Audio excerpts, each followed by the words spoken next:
Welcome to Bet99's The Parleh Show. It is the last day of July 31st. Rob Conway here in studio in Toronto and joined with Justin Pooney, as well as co-host Matthew Barnaby, who is, I believe, in Ottawa. There he is. Barney, how are you?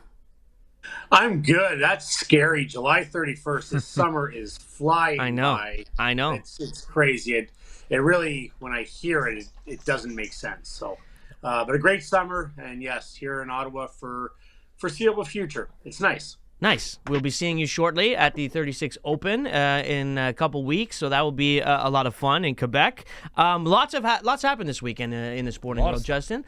We had the UFC, obviously Justin Gaethje with an unreal head kick, as well as Alex Pereira getting a win as well. So BMF title now to Justin Gaethje. Terrence Crawford beat up Earl Spence Jr. That was beat up is an understatement. He yeah. dominated him from start to finish. It was supposed to be pegged as the best fight in boxing scene since maybe Mayweather Pacquiao, and it didn't live up to it. Terrence Crawford dominated Earl Spence the whole time, and thank God the ref stepped in, because had Earl Spence kept on going on, he would have looked way worse. Yeah, I mean, he definitely dominated him, knocked him down, I think, 3 times, eventually got the stop. It was like almost a pick 'em. Crawford was a slight favorite. I think it closed around minus 150, but for that performance, it was pretty dominating. Now he's the undisputed champion. It's nice to see in boxing every once in a while to get a fight like that. But yeah, it did. I don't say it under-delivered, Barney, because we do like to see guys get beat up a little bit, but it wasn't as competitive as we would have thought. Yeah, no, I mean we love blood. You only watch UFC if you like blood, and it's like fighting in hockey, the same thing. But I thought it was a great card all the way through, not as competitive as we thought. And listen, I was on Poirier at minus 150. I thought he would dominate that fight, but a head kick, it's like anything. One punch, one kick, you never know what could happen. It's a crazy sport. I'm glad I don't do that. There's only one guy I'd like to do it with. We know who that is, and hopefully that time will come one day. We'll see if we can get that organized up for you, Barney. But also Canada this morning needed a win, or actually draw, against Australia in the Women's World Cup. Unfortunately, 4-0 was the final. They are not moving on. Nigeria and Australia will get out of that group. After Nigeria shocked Australia, it was always going to be tough for Canada to find a way through.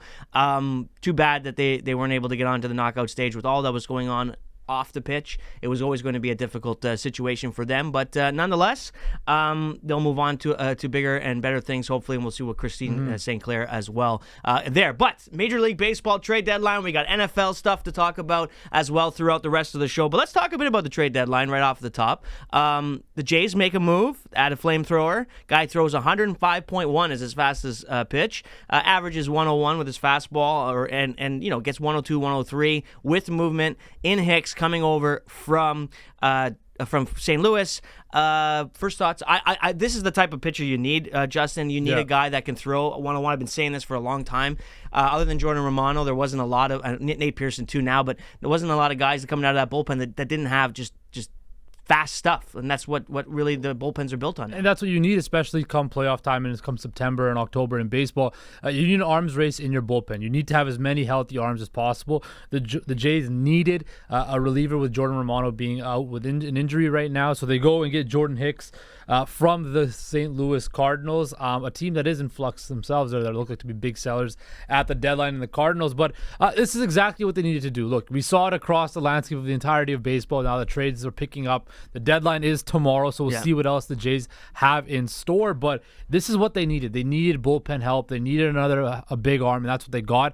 Now go get a bat. I think that's what they need to do next. Go get a bat and really try to make a push for the playoffs, and even try to solidify your positioning going forward. Yeah, Barney. I mean, there are some pieces still out there. Max Scherzer obviously got traded to the Rangers. Ohtani's sticking around. Verlander's still out there. Looks like the Padres aren't going to be sellers with Blake Snell and Soto and Hader. So, I mean, there isn't tons left. There are a couple big pieces, Barney. Do you think the Jays have done enough now to solidify a position here in the AL East? They got a big series coming up against the Orioles to try and get closer to the top of that division.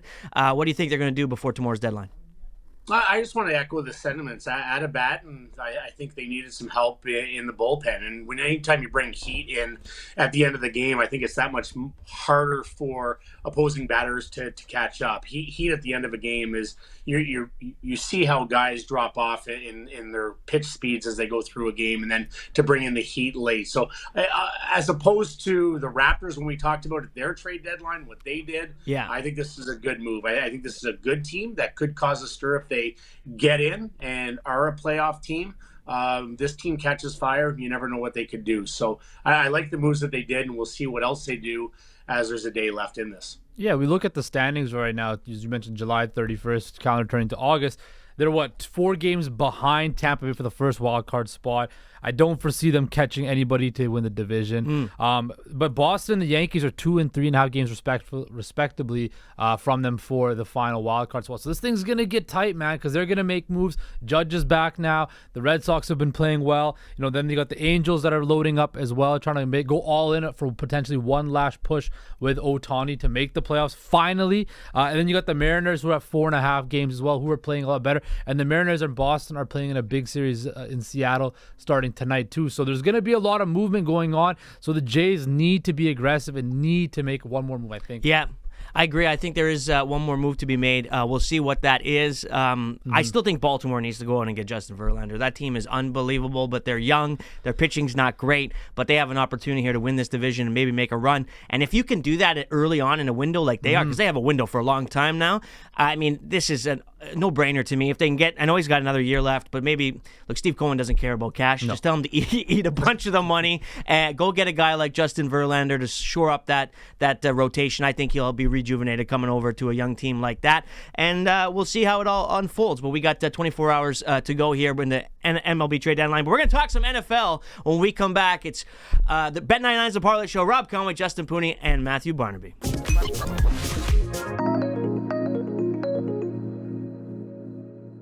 All right, welcome back to Bet99's The Parleh Show. Rob Conway in studio in Toronto, joined by Justin Pooney, and from Ottawa, co-host Matthew Barnaby. Barney, we're going to get into it now with a little bit of NFL. It's coming up. Nothing gets me more fired up than when it's just about to be football season. College football on Saturday, NFL on Sunday is, just a bettor's dream, and quite frankly, a sports fan's dream. So I'm looking forward to it. September is right around the corner. It's July 31st, last day of July. But let's talk about some of the running back situations. We'll get into Aaron Rodgers and your team, and a nice little comment there about Sean Payton. We'll talk about that in the next segment. But Jonathan Taylor has requested a trade. Just looking at his contract here, he's making about a cap hit of just over $5 million, $4 million base salary just over, and a signing bonus of $800,000. UFA next year, wants out of of Indianapolis. What are your thoughts on that? Are they going to be able to do anything? He's been put on the non-football injury list, I believe. He has a back injury that apparently is not related to football, but that sounds convenient maybe. I'm not sure. Barney, what are your thoughts? It's ugly, man. It's ugly. Negotiations can get ugly, and this is a great player, one of the best running backs in the league, and I don't know how this ends. All the control is with Jim Irsay, the owner of the Colts, and the Colts. It's an absolute steal at $5 million where he is. He deserves a new contract, and extension, and we know the shelf life on running backs, and we know what they are going through in negotiations and not being paid and being put on franchise tags. But everything is in Jim Irsay and the Colts' favor here. They can put him on a list where he doesn't get paid because it was a non-football injury. That would be the absolute worst thing that could happen in this, because there's no going back. There's no going back from that if that happens. So hopefully they can come to some sort of settlement and work out a deal, but it doesn't look like the Colts are willing to negotiate right now and are going to be hard-lined on it. And Jim Irsay said, if I die today and Taylor never plays another down in the NFL, life will go on. And everyone's up in arms because of the way that he said it and through negotiations. And certainly Jonathan Taylor doesn't want to hear that because he wants more money. But Jim Irsay isn't wrong here. He just probably shouldn't have been so honest. If he does die and Jonathan Taylor never plays, the NFL is going on. Yes. It's the biggest sport in North America, but it's probably not the best way to handle your best player. No. And, we had the tweet up there from Jonathan Taylor talking about how he never had pain. Here's Jim Irsay's tweet. NFL running back situation. We have negotiated a CBA that took years of effort and hard work and compromise and good faith by both sides. To say now that a specific player category wants another negotiation after the fact is inappropriate. Some agents are selling bad faith. Justin, I mean, look, this seems to be a common theme here, and it's running backs not getting paid what they feel that they deserve, and they're not. I mean, let's be honest, they're not. But it is what it is, and Jim Irsay is right in this case. It is the CBA and the way it's been negotiated. What do you think is the conclusion here for Jonathan Taylor? Well, if they put him on the football injury list, that voids his salary. He doesn't have to get paid or anything because it's a non-football related injury. He's kind of put on a box here, right? I mean, he didn't break, but he led the league in rushing in 2021, had injuries last year, but still rushed for, I think, almost 900 yards last year on an injury-laden season. But look, they have a rookie quarterback in Anthony Richardson who's set to be the starting quarterback, right? Mm-hmm. And what was the talk about Anthony Richardson coming into this the draft back in April? Super, super raw, super talented, great athletic ability, but raw. How do you help out a young quarterback with a strong run game? And a strong run game is spearheaded by one of the best backs in Jonathan Taylor. They also have a really good offensive line. Look, they need to get Jonathan Taylor back on the field. They need to come to some sort of resolution. I agree with Jonathan Taylor. He needs to get paid. He wants to get paid. He deserves to get paid. Maybe they do a Saquon Barkley thing or an Austin Eckler thing. Remember, Austin Eckler requested a trade earlier on in the NFL offseason, and they kind of just gave him some guaranteed dollars for the year. Maybe they do the same thing with Jonathan Taylor. I do think this gets resolved because of where the Colts are situated. They have a young quarterback, a very important piece, and they want to make sure he's successful and not thrown to the wolves. Exactly. So they need Jonathan Taylor back on the field. And Barney, Jim Irsay is not quite Jerry Jones, but he is, a character, and I'm probably willing to, go down with the ship if he feels that something is wrong, right? Like, it's not, if he thinks he's being, like you said, negotiated with in bad faith, then he's probably going to say, then you sit out. I don't really care. I know he wants to win and all that stuff, but like you said, Justin, this is Anthony Richardson's team, but it's not this year, right? Like, it's not, this is not the season. So maybe he says, fine, forget it. We're not going to win anyway. So why don't we cause a little stir here with Jonathan Taylor? I remember having this talk with Bob Goodnow back in 2004. There's never a good time to fight with billionaires. It just doesn't usually go your way. It doesn't. And the CBA is there. They have leverage, and they've decided collectively as a group, whether it's collusion or whatever it may be, that they are not going to pay running backs. They are not going to give them long-term deals, or very few and far between. That's just what they have decided. And the CBA is there for a reason. This is something that's going to have to be brought up in next round of negotiations, and the way that you do it and how you do it. But all the leverage is with the Colts. And yes, they need him. I totally agree. When you have a rookie quarterback with Anthony Richardson that is very raw and very talented, but you need a run game to be able to alleviate some of the pressures that he's going to have in his rookie season. Peyton Manning is one of the best of all time, and we saw how bad he was in his rookie season. So a great run game would help that, but he has no leverage, absolutely zero leverage, and that's what I feel bad. And when you start getting agents involved and tweeting online, and Jim Irsay is one of the most active people online in the way that he tweets at it, and I just don't see him backing down. I don't see this ending soon unless Jonathan Taylor sucks up his ego a little bit and takes that and plays under that deal. Because I don't see Jim Irsay. He reminds me a little bit of a Jeremy Jacobs, just a better guy.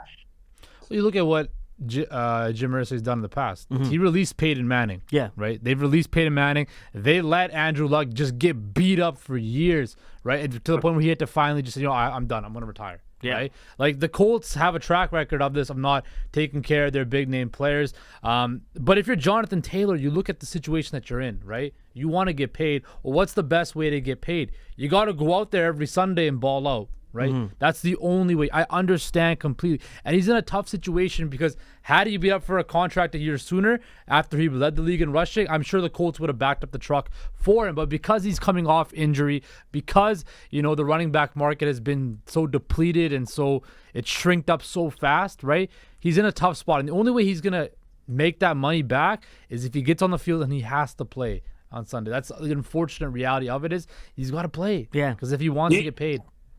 Can I read his tarot cards right now?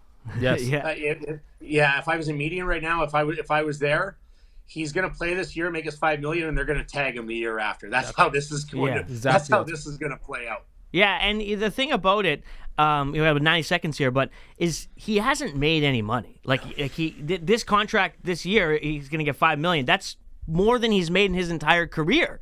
So it's not like we're talking about even a guy who maybe's made 20, 30 million. He's got not a lot of money in the bank. Yeah, look, it's a lot of money, but you know what I mean? Like for a running back, who's relatively. the best running back in the league. If he doesn't play, he's in the same situation next year. It just gets pushed back a year. Yeah, I know. So there's no leverage. Life is about leverage. He has zero. It's tough. It's tough to have all those stats and all those, accolades, and you have absolutely no leverage at all. And Barney, you said it best. It's always a bad time to fight with billionaires because Jim Irsay's fine, right? Like he owns the team. He's got lots of money already in the bank. The team's worth $1 billion. He doesn't care. Not that he doesn't want Jonathan Taylor on the field. Not that he doesn't want to win football games. But he is going to do what he feels is best for the team. It's worth way more than $1 billion. yeah, it's way more. And he's also going to do what's best for the team, but also for himself because he doesn't want to be put aside in that way. But we're going to talk a little bit more coming up. We got Aaron Rodgers information as well.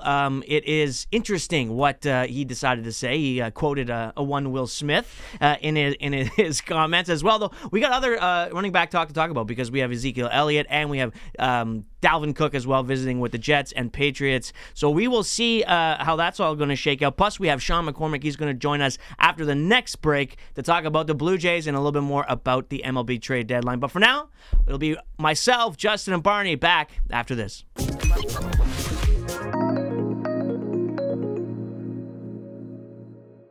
All right, welcome back to Bet 99's The Parleh Show. Rob Conway here with Justin Pooney and Matthew Barnaby. Coming up next is Sean McCormick to talk a little bit of baseball. And speaking of which, Barney, the Parleh cashed on Friday for a smooth plus 25.75. So before I forget, because we're going to get into a big conversation, what is your pick for the Parleh when we do it at the end of the show? I haven't even thought about it, to be honest. All right, then. Not even there. All right, so you think about it, and then you can text me, and we'll get it in at the end of the show. But yeah, no, we had a big parlay. We had a goal scorer in the Women's World Cup from Sarah, plus 275. Dabinia, she scored.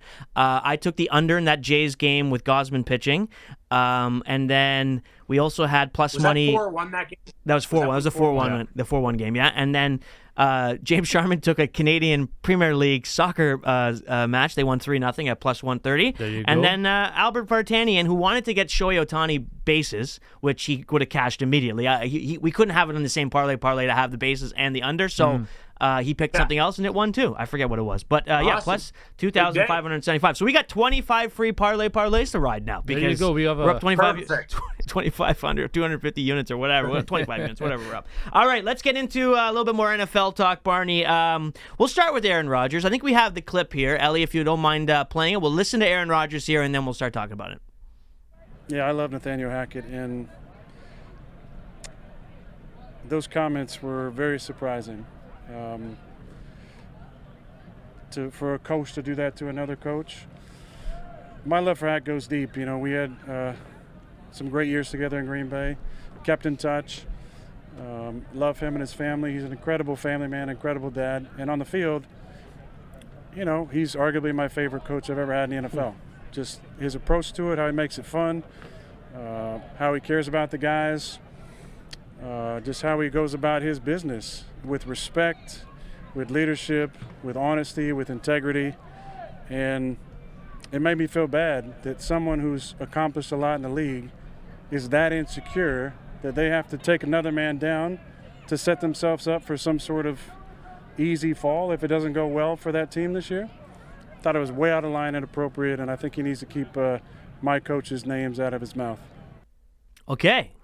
That was a stern rebuttal from one Aaron Rodgers, and I'm okay with the way he replied. I forgot the relationship that they have, and also, Sean Payton went on to say that the Jets are basically overrated, and they're too, everyone's excited for no reason. But Barney, from a guy that's been around professional sports for as long as you have, I brought it up on the show when we first talked about the comments. There is a bit of a fraternity, coaching fraternity. Yeah. Clearly, Sean Payton ignored that. Now he said, "Look, I forgot to take off my Fox hat or whatever," and it was ridiculous, the comments. Although, hey, I love the honesty, right?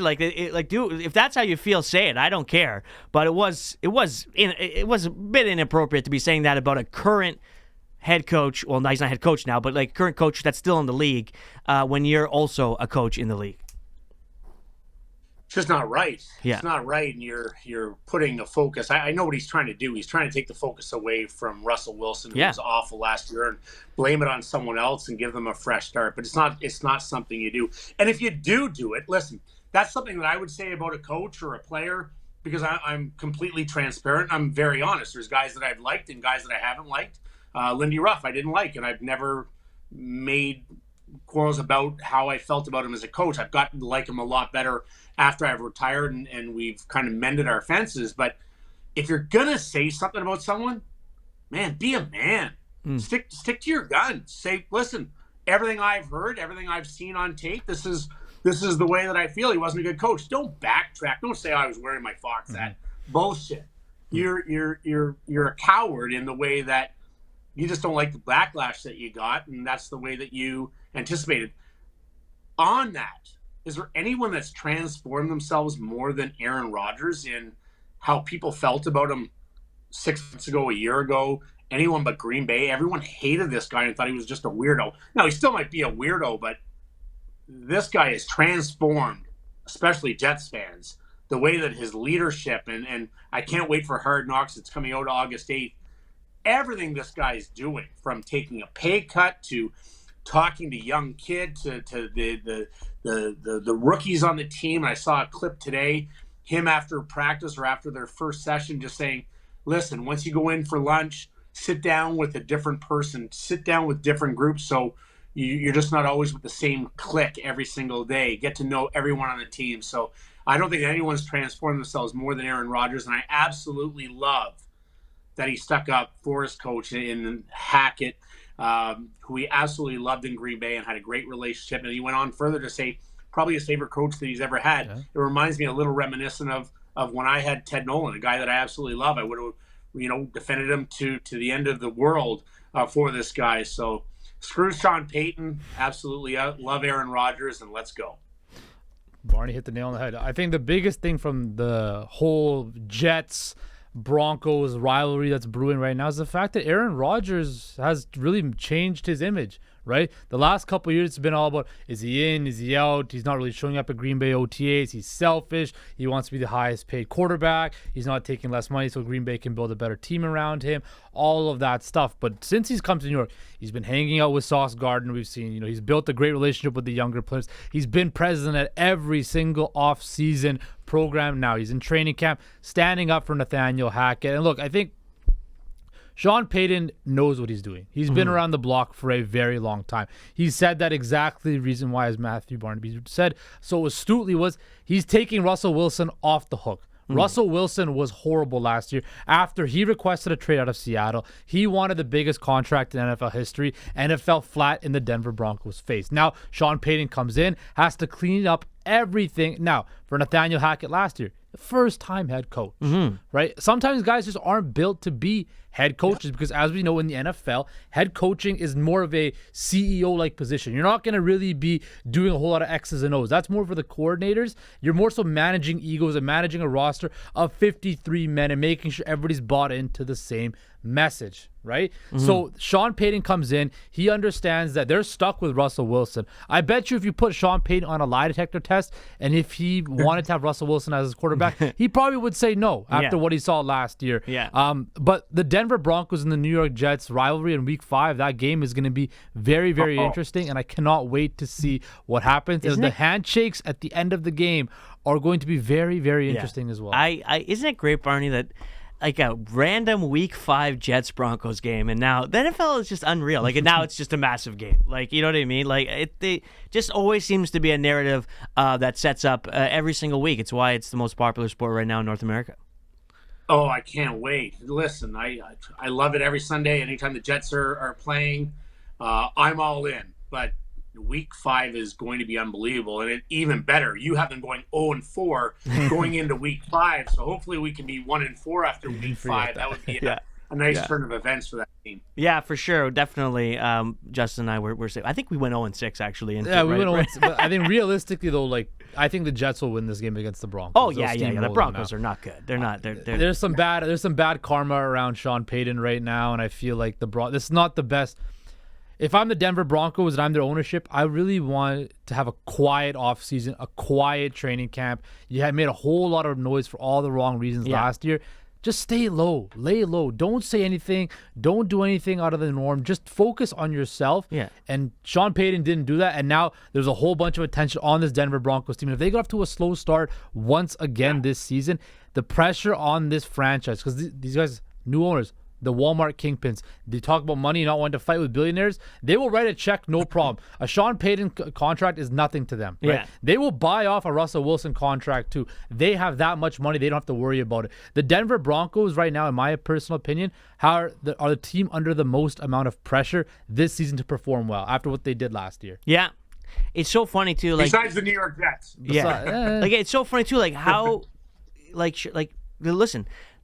Hackett made terrible decisions last year. Like they had to bring in a guy to like make late game decisions, all of this stuff. And now you're cheering for him because thanks Sean Payton comes in there and is a complete idiot with these comments. And more importantly, didn't you get suspended for an entire year because of Bounty Gate? Like, I mean, whatever. Again, I love it. This is great. We just had a 10-minute conversation. This is what we do for a living. Go ahead, Payton, say whatever you want. But it's just a bit ironic too. You got a guy who's literally was suspended for being a bad head coach, not performance-wise, but the way he operated the system. And here he is critiquing somebody else. Dalvin Cook, Barney, is he coming to your Jets? What do you think? Man, Friday I would have said yes. Saturday, absolutely. Sunday, sign him up, baby. He was getting, we want Dalvin at training camp yesterday. So I just hate him leaving the building and not signing a contract. I don't like that. That's like giving leaving a bar without the girl's phone number and trying to get it online. Like you got no, I don't want to say no chance. For some reason, I feel like he's using us as leverage against the Miami Dolphins, where he's training, where he's from.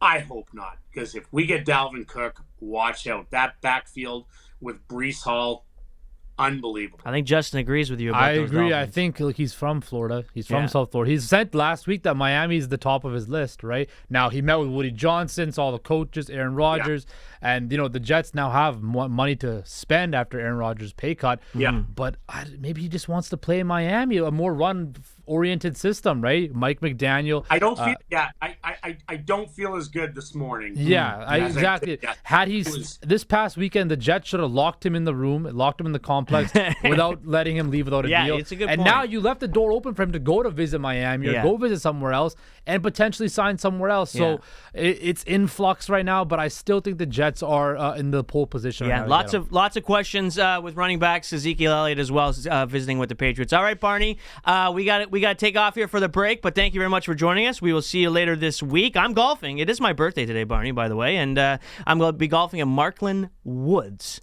a little bit later, so I will send you a video from the golf course and give you an update of how I'm playing. But thanks very much to Matthew Barnaby. Sean McCormick is joining us next, so we talk baseball.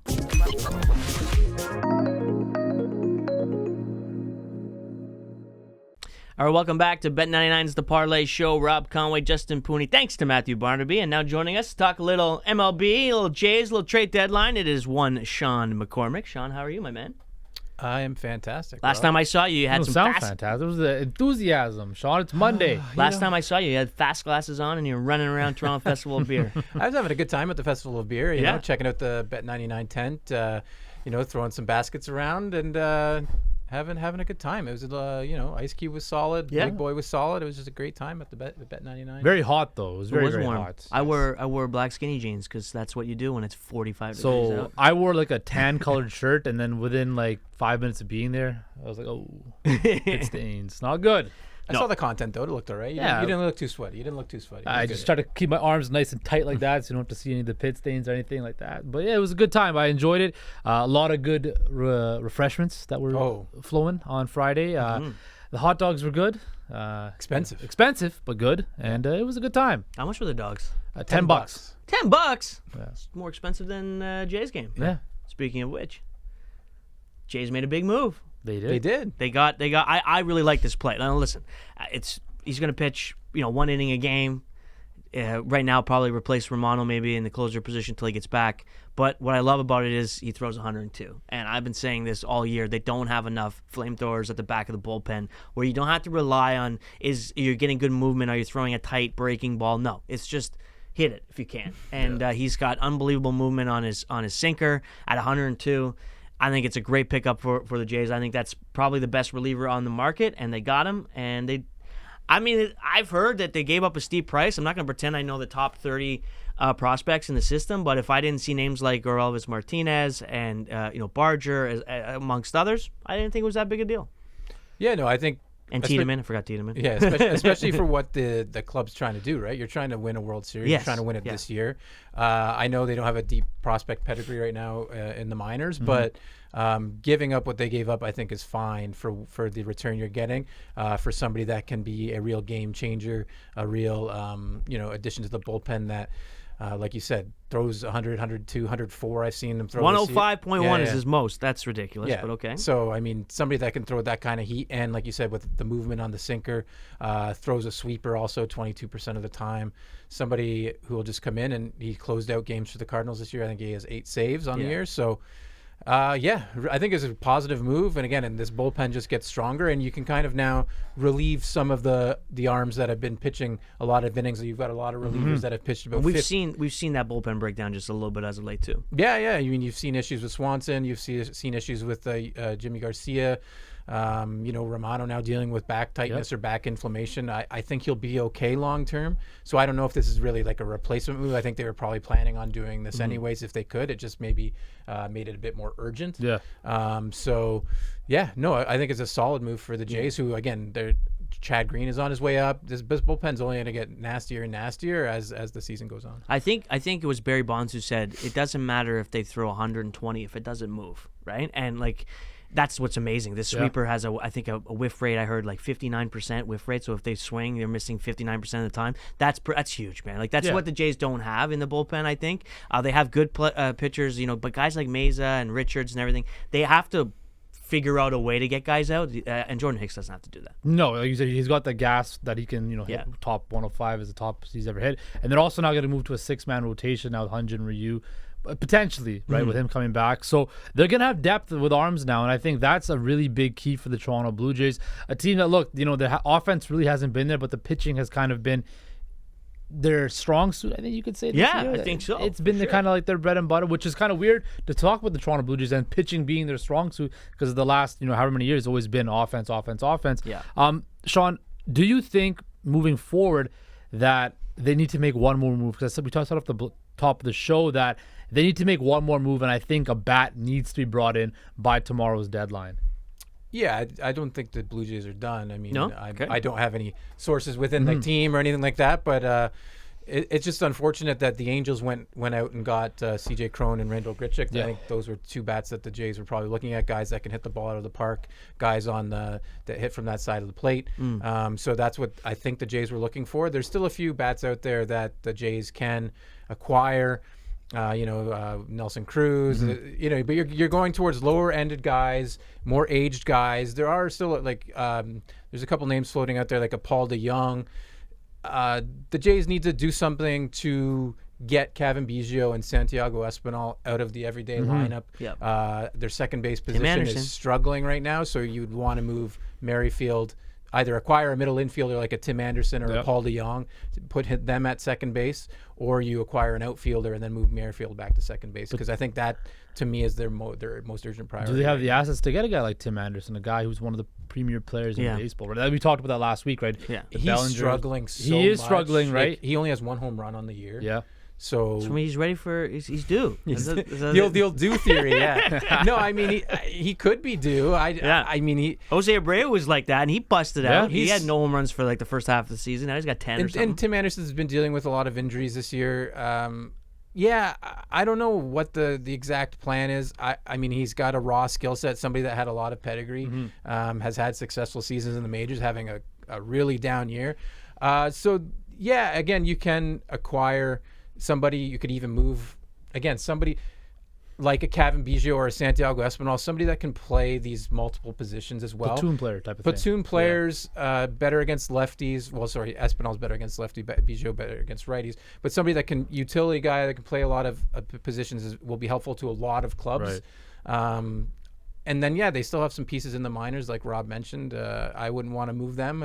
But, I mean, you're seeing it with the Angels. They're going all in. I don't think the Jays are all in, but I mean, they're moving towards that. They're definitely buyers. They should be considering to go all in, because it's a window that I don't want to say is closing, because they haven't even extended guys like Bichette and Guerrero, but they're gonna have to pay them soon. Yeah. So that window is getting there. But you said that the Angels going all in, picked up a couple of former Angels in Randall Grichuk and CJ Cron. Yep. Grichuk, by the way, selected 1 pick before Mike Trout.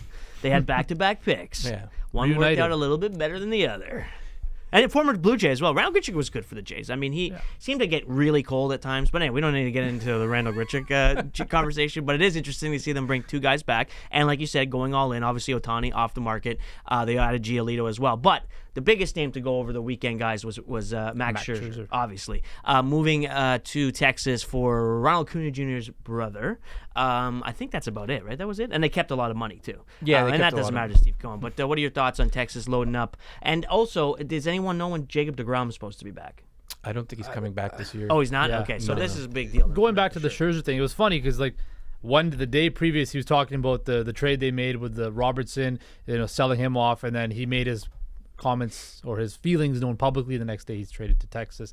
Also, I saw something. I think Max Scherzer is the first player to get being paid $15 million from 3 different teams in the same year. The Nationals, the Mets, and now the Rangers. So that's kind of an interesting thing there. But look, the Texas Rangers having a really, really good season. The season, remember the winter, not this past winter, the winter before, they spent all that money on Marcus Semien and then Corey Seager, and now they're just spending some more money again. They have a brand new ballpark, and they want to make a push for the playoffs, and they've had a very good year. So bringing in a guy like Max Scherzer is a very big move that they did, and I think that's something that the Blue Jays need to take away. Look, they're 60-46. They're first place in the AL West. I think Houston's 4 or 5 games behind them. I think around something like that right now. So look, they're in the driver's seat for the AL West, and adding a guy, an experienced veteran arm like Max Scherzer for a playoff run is something that you need to do when you're in contention. And I think the AL has been put on notice for that. If they win the AL West too, they'll get that bye, right? In the first round. So that is right because clearly the Central's not catching back up. Yeah. So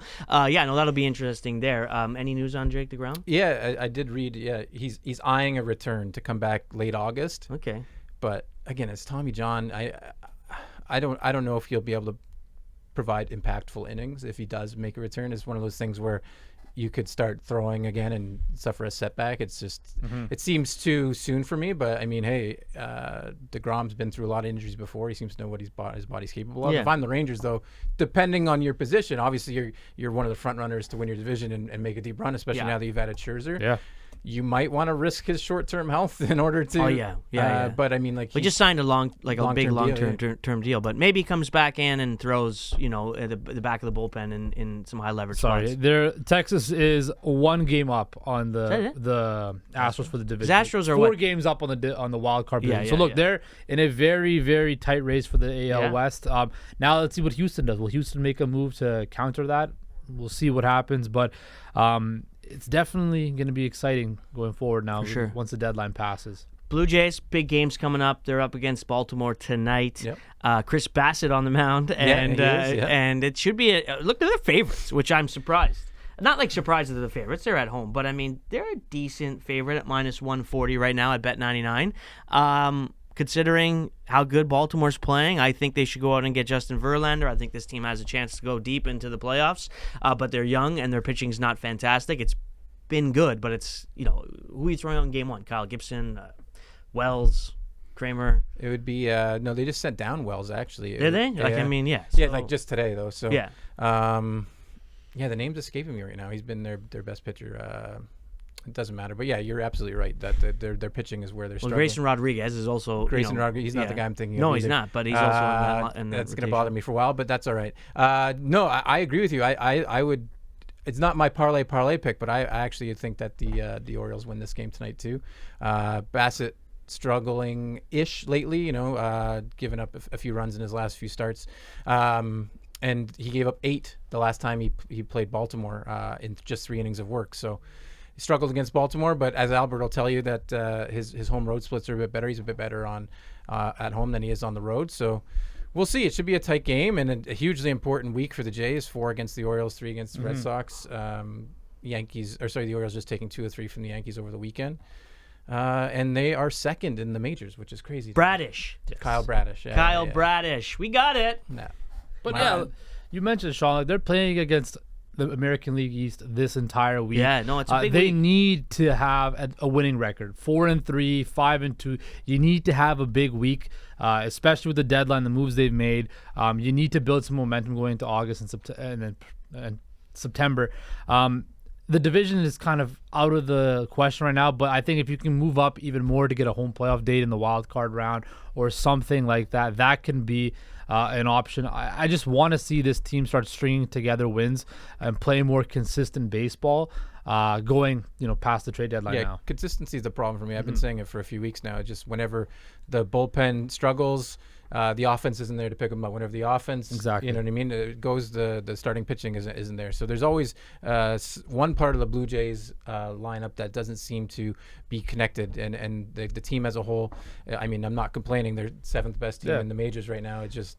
So go ahead. I was you talking about because I want to talk about the managing stuff, right? We saw what happened between Matt Chapman and John Schneider over the weekend. Do you think that was just the heat of the moment, or is there something more brewing there?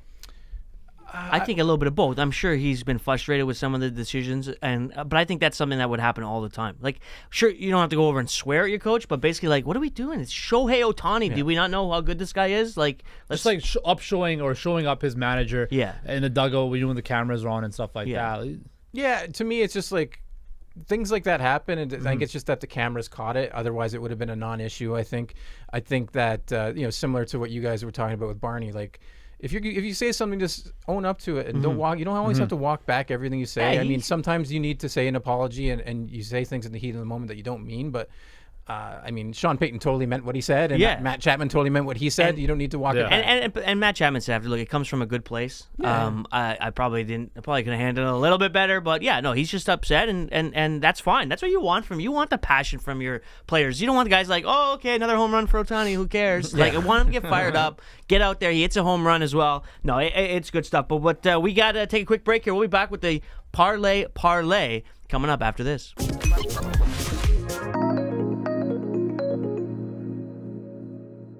All right, time to wrap the show here on Bet99's The Parleh Show, and it's time for the Parleh, which is absolutely on fire after a big win on Friday at plus 25. Hello, there we go. A little bit of confetti there for the big win. So now we got like 25 free plays, basically.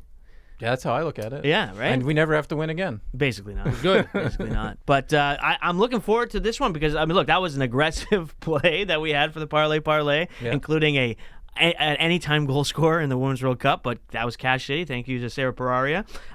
Today, Barney made his pick. He sent me the text as I asked him in the show. He wasn't prepared. Not prepared because I didn't ask him before. It wasn't like he wasn't prepared. I mean, I never asked him until we were live on air. So it's on you. It's on me. Yeah, it was definitely on me. The Cubs. He went with the Cubs. Marcus Stroman is on the mound against Andrew Cubs are Abbott. hot. Minus 120 as they try and get back in the NL Central race. So that's Barney's pick. What do you got, Sean? I'm going to take the Tampa Bay Rays to beat up on the Yankees. Okay. Mr. Sticky Domingo Germán's on the mound.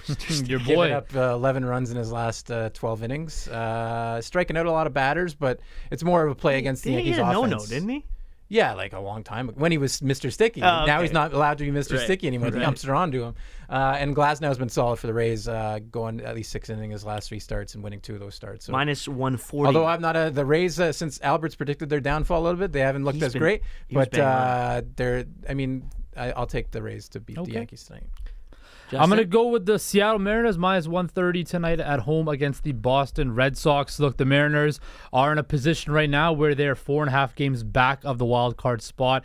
A loss tonight to the Red Sox would almost, not kill their playoff chances, but it would take a steep hit. We've heard about guys like Paul Sewall, Teoscar Hernandez that are potentially available for trade. Tonight could be the final nail in the coffin, and the Mariners could be sellers. I'm going to think they win tonight. Okay. They somehow squeak a win on them. Minus 130. I'm going with the Phillies over the Marlins. The Marlins have been struggling as of late as they're trying to hold on to a playoff spot. The Phillies minus 110. So minus 130, minus 110, minus 140, minus 120 adds up to plus 961. Not as big as the plus 2575. right, it's But all right. Monday. gentlemen, thank you very much for joining me, as well as Matthew Barnaby. I'm off to the golf course for a little birthday round. Birthday round. Yeah. Happy birthday. Nice. Yeah. Thank you. Oh. Thank you. You got more confetti there for me, too, if you want. Hey, who's your favorite from that list of birthdays? You got Malkin, Harry Potter, Fat Nobody- Boy Slim, or Wesley Snipes? Wesley We're Snipes. going with Evgeny Malkin. All right, thanks very much, and we will see you tomorrow. It'll be August.